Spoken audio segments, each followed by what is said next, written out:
Assalamualaikum warahmatullahi wabarakatuh. Bagaimana kabar Ananda semua? Insya Allah selalu dalam keadaan sehat dan tetap bersemangat. Oke, sebelum memulai pelajaran hari ini, let's say basmalah. Bismillahirrahmanirrahim. Hari ini kita masih akan mempelajari pelajaran subtema 4, pembelajaran 3 dan 4. Tumbuhan memiliki bagian-bagian tubuh, yaitu akar, batang, daun, bunga, dan buah. Dari semua bagian tumbuhan, bunga adalah bagian yang paling cantik. Mahkotanya yang berwarna-warni seperti kuning, merah, dan putih menjadikan bunga tampak menarik. Bunga juga menarik hati banyak orang. Bahkan, keindahan suatu bunga membuatnya dijadikan sebagai karakter suatu bangsa. Oleh karena itu, beberapa jenis bunga di Indonesia dinobatkan sebagai puspa atau bunga nasional. Bunga-bunga istimewa itu dapat kita lihat pada gambar berikut ini. Ada bunga melati sebagai puspa bangsa, ada bunga anggrek bulan sebagai puspa pesona, dan yang terakhir, ada bunga Rafflesia arnoldi sebagai puspa langka. Kemarin kita telah belajar perkembangbiakan tumbuhan dengan biji dan tunas. Hari ini kita akan belajar perkembangbiakan tumbuhan dengan umbi. Umbi merupakan bagian tumbuhan untuk menyimpan cadangan makanan. Bila kita amati, cadangan makanan tersebut disimpan di dalam tanah. Bentuk umbi biasanya menggembung. Terdapat 3 jenis umbi, yaitu yang pertama, umbi lapis.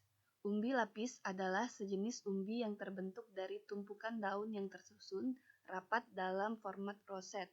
Contohnya adalah bawang merah dan bawang bombay.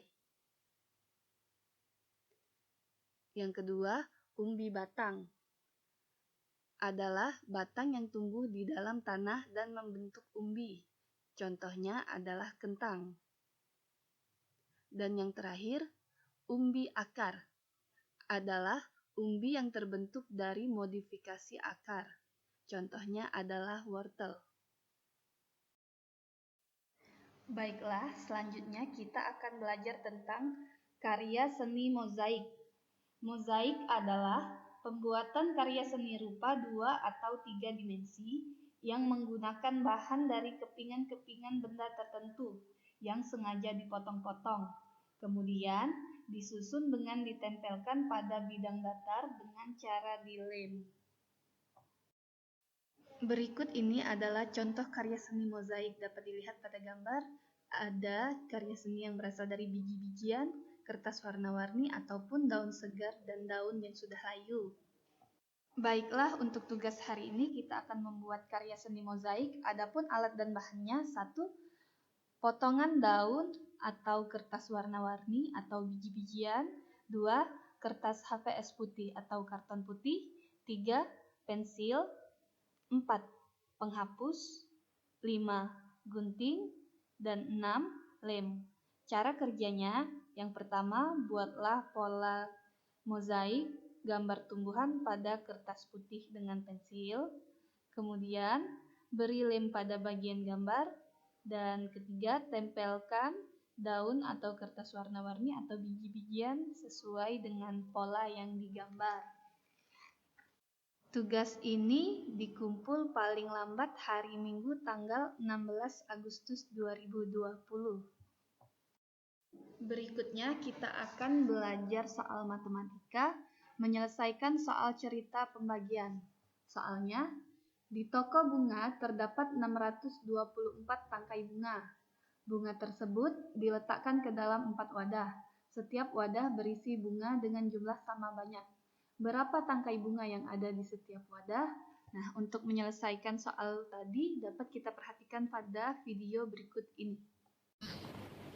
Jadi sama seperti kemarin, untuk menyelesaikan soal cerita, pertama-tama perlu dibuat rangkaian ceritanya, yaitu diketahui. Kita singkat dengan diketahui. Diketahui terdapat 624 tangkai bunga. Jadi ada 624 tangkai bunga.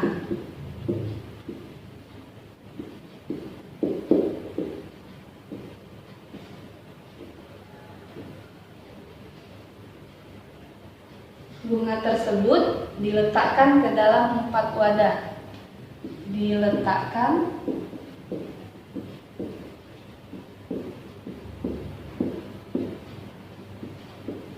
dalam 4 wadah.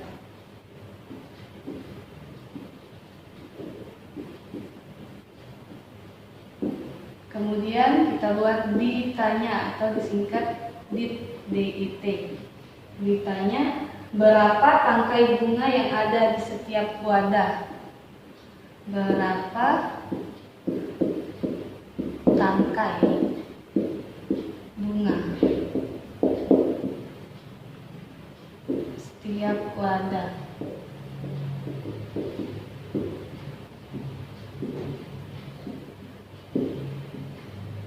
Nah, jadi di sini kita dapat soalnya yang pertama 624 dan 4 wadah. Jadi 624 ini akan kita taruh ke dalam 4 wadah, dibagi sama rata. Berarti dapat kita selesaikan soalnya dengan menjawabnya. Jawab 624 dibagi 4 sama dengan titik-titik. Kita buat dengan cara penyelesaian ke bawah. 624 dibagi 4. Nah, sama seperti kemarin. Bagaimana caranya? Kita lihat angka yang paling depan dulu, yaitu angka yang pertama, angka 6 dibagi 4. 4 dikali berapa yang hasilnya 6? Coba kita kalikan dengan 1 sama dengan 4. Kemudian kita kalikan dengan 2 sama dengan 8. Nah, kita cari tadi 4 dikali 1 hasilnya 4 kurang dari 6. Sedangkan 4 kali 2 sama dengan 8 hasilnya lebih dari 6. Kemarin telah Ibu jelaskan, jika tidak ada yang hasilnya sama, maka diambil angka yang lebih kecil atau lebih rendah, yaitu hasilnya 4. Jadi 4 dikali 1, satunya kita taruh di atas, hasilnya 4 ini kita taruh di bawah angka 6. Kemudian kita kurangkan, 6 dikurang 4 sama dengan 2. Kemudian 2-nya kita turunkan, 2 yang ini kita turunkan ke sini, 2. Nah, kita cari lagi berapa dikali 4 yang hasilnya 22 atau mendekati. 4 dikali 3 sama dengan 12. 4 kali 4 sama dengan 16. 4 kali 5 sama dengan 20. 4 kali 6 sama dengan 24.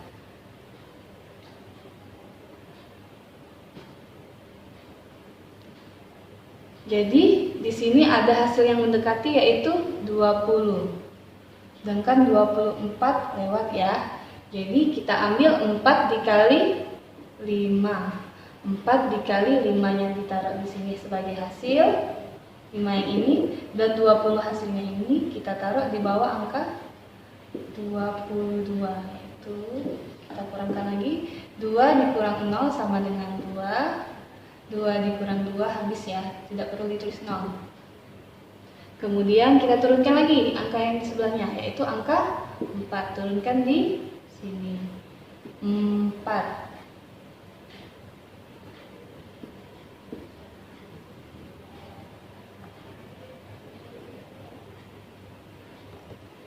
24, cari yang hasilnya 24 ya. 4 dikali berapa?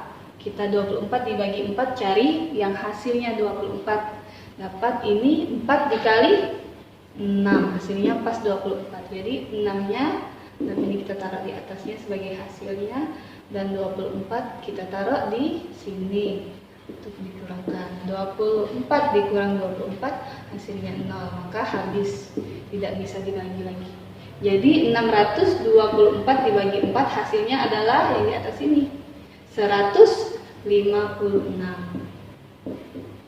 Jadi dalam setiap wadah terdapat 156 tangkai bunga. Sampai di sini insya Allah mengerti ya. Pelajaran selanjutnya yaitu tentang kerjasama. Kemarin kita telah membahas tentang kerjasama ya. Kerjasama artinya melakukan pekerjaan bersama-sama dengan berkelompok atau dengan jumlah orang banyak. Adapun kerjasama dapat kita lakukan di rumah. Misalnya, bekerja sama saat melakukan kegiatan berkebun. Kemudian, membagi tugas rumah dengan kakak atau adik. Nah, lakukanlah pekerjaan rumah yang dapat kamu lakukan semampunya. Misalnya, menyapu halaman, menyiram tanaman, merapikan kamar, dan mencuci piring. Bentuk kerjasama ini dapat kita lakukan bersama-sama keluarga, ayah, ibu, kakak, maupun adik. Dengan melakukan kerjasama, ada pun banyak manfaat yang dapat kita peroleh, yaitu 1. Pekerjaan lebih cepat diselesaikan, 2. Pekerjaan terasa lebih ringan, dan 3. Mempererat hubungan baik dengan teman, keluarga, maupun orang lain. Demikianlah pelajaran kita pada hari ini. Semoga Ananda dapat mengerti. Jangan lupa kerjakan tugas karya seni mozaiknya. Dan kita akhiri pelajaran kali ini. Let's say hamdalah. Alhamdulillahirabbil alamin. Wassalamualaikum warahmatullahi wabarakatuh. Seperti biasa, jangan lupa like, subscribe, dan komen-komen.